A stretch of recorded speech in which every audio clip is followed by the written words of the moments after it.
It's a beautiful Thursday morning in the city of Lagos, Southwest Nigeria. My name is Damlola Ogunshakin. Let's go straight to the front pages of the dailies, and I'm starting with Vanguard.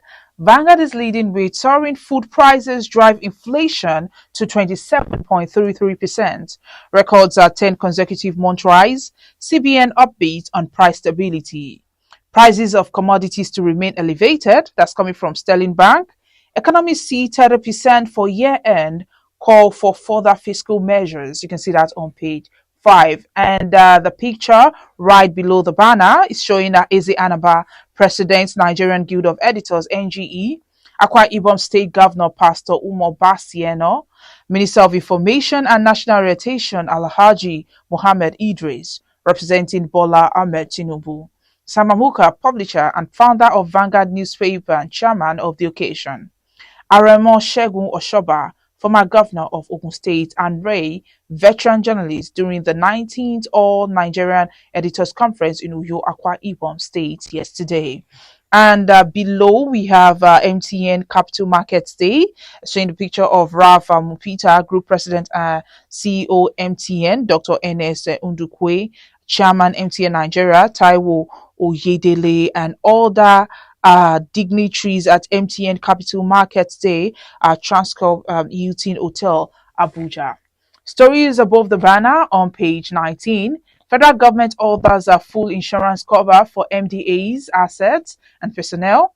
Editors confirm Tinubu, Amuka, Eno, others tax media on factual developmental news as AJAERO urges colleagues to promote good governance. On page 20, federal government's reform to restore economic growth, create jobs, and reduce poverty. That's coming from Wale Edun. And on page 8, AJAERO, NLC TUC suspends a strike for further negotiations. That's all on Vanguard. Now we move to the Punch newspaper. Punch is leading with Labour suspend strike. OPS stakeholders tackle NLC and TUC.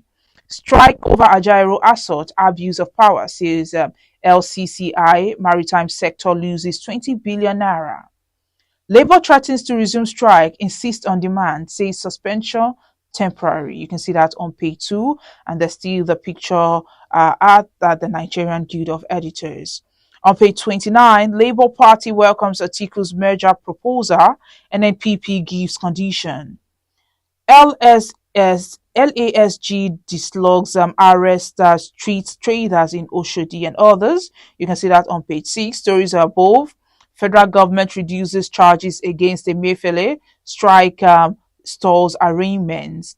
Lastly, on the Punch newspaper, 177 deported Nigerians violated Saudi Arabia visa rules. That's coming from the embassy. Now, The Nation. Here we have reforms comes with pains, but inevitable, says federal government. And there will be transparency in budgeting expenditure. President, job creation a priority. You can see that on page 4. And on page 3, Labour calls off strike after talks with NSA ministers. Suspect in assault on AJAERO arrested. Labour can't arrest democracy, says Oshomole. You can see that one on page 28. And stories are above. We have appeal court affirms Sanwo-Olu's victory. The Senate moves to create federal data bank. You can see that here. And on page 6, former finance minister Onolapo Sholeye dies at 90. Government effort okay to alter soaring inflation. Rate rises to 27.33%. You can see that on page 7. And lastly, on the Nation newspaper, word to Shaibu, run for governor. Kingsmen urge interest renewal. You can see that on page 27 of the Nation newspaper. And that's all we have on the front pages of the dailies this morning. Join us after the break for the analysis.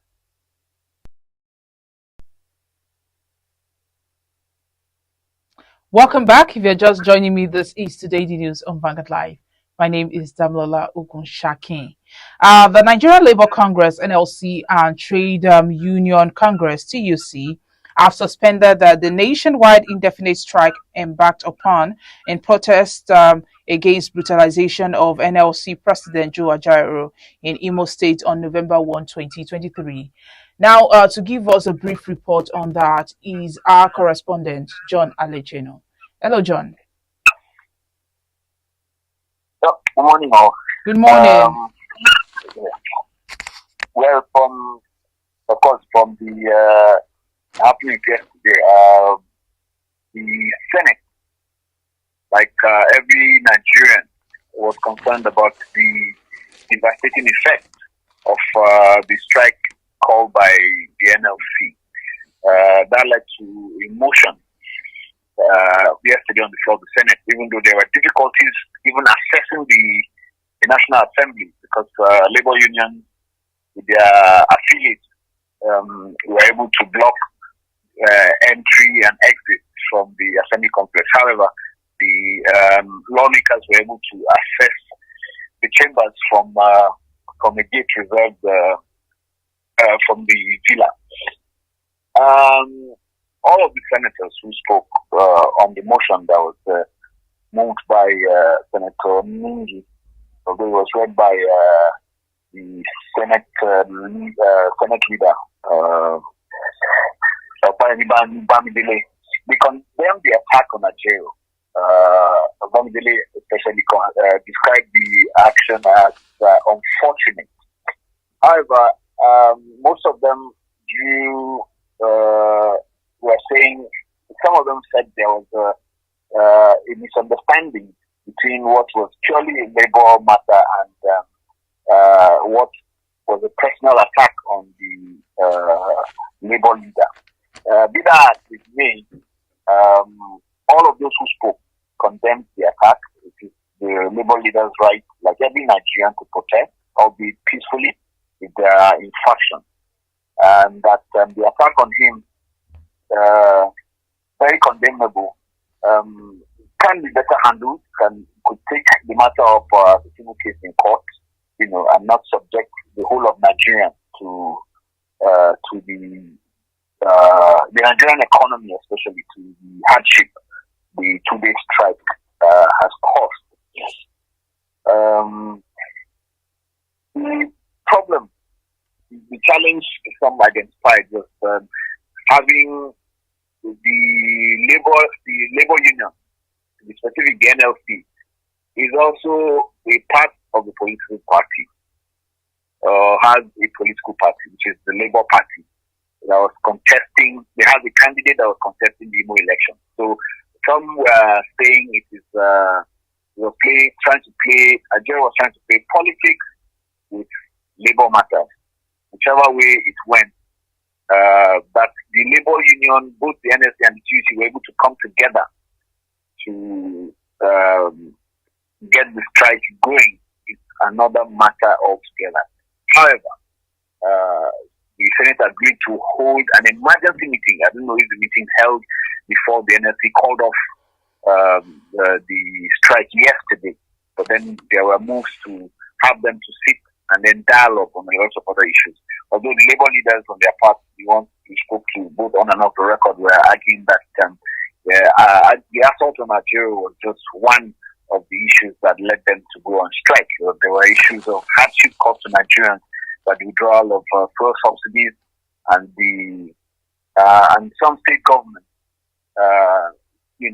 being unable to pay workers' salaries. Some were collecting deducting pensions from workers and not remitting to pension administrators. So there are lots of other issues that are tied to it, but that all those who are tying the strike action to only the assault from their president who are just being economical with the truth.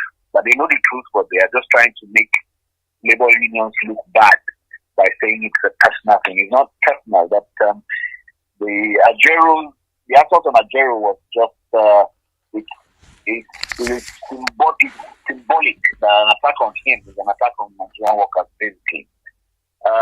Lots of Nigerians are happy that at least for now have some respite. Workers are back to work from the few ministries, and activity is gradually picking up here in Abuja. The few ministries have been able to pass through this morning. Works and even in the federal secretariat, joining just not too far away from the National Assembly. Workers have seen, going back to their various offices. taxi drivers are the better for it too, because yesterday was most of the streets were empty. Buses and taxis were going about virtually empty, because most of the workers live in settlements outside the city center, so they have to take shuttle buses to come to the city center. So yesterday was like literally a walk-free day. But I think gradually returning to normal. But like you rightly mentioned, the attack on the labor leader was not the only reason why they went on strike. So have other issues also been resolved? Have the federal government attended to other issues? No. If you read their position after calling off the strike, that they still have a series of meetings lined up. I do not know if the Senate letter has reached them, because yesterday, after yesterday's plenary, the Senate President, Godswill Akpabio, had instructed the Senate clerk to write the NLC and the TUC, get their leaders to sit down so that they can speak to resolve other issues.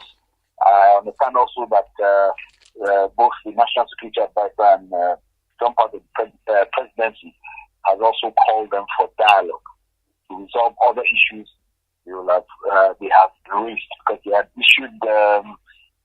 issued threats before now, that issues of emoluments and all of that they had agreed upon, that the federal government has so far not attended to those issues. So the meetings in the next couple of days will determine whether or not we'll see another strike anytime soon. Before you go, John, the cancellation of visa on arrival of 264 Nigerians at an international airport at the Royal Embassy of Saudi Arabia in Abuja yesterday was explained. Can you tell us about this? Yes, from what I gathered, that the authorities, the excuse they gave was that some of those visas were that the people who applied for them, and that they obtained them under false pretenses, that the information given to the Saudi Royal Embassy, as we call it here, that those people who applied for visas filled in wrong information. Some of the information was deliberate, although the nature of the information they talked about has not been made public yet. I understand also that the Senate and the House of Reps are also interested in investigating the issue. So probably during this, we hope it's going to be an open session. During the investigation, details of what the exact nature of the infraction will be made public. And until then, we can only hazard a guess. Issues of because when November, December, except for lesser Hajj, this is not the Hajj season, so it will be difficult. I don't know if people want to or have asked to go there for tourism. It is not a tourism destination, apart from for most Nigerians, it's for religious purposes to visit the Holy Land. So until those investigations are concluded, it will be difficult now to speculate what exactly is the nature of the infraction that led to the cancellation of those visas. Sadly, they were cancelled on arrival. They boarded their plane, got to Riyadh, I believe, Saudi Arabia, before those visas were cancelled. Well, some aviation experts are arguing that probably it's part of the aero politics, the politics that often associated with airlines and aircraft. This is probably the first time, if I'm not mistaken, that Air Peace, is traveling on that route. It's a route that has been dominated by other bigger, stronger airlines. Nigerian carriers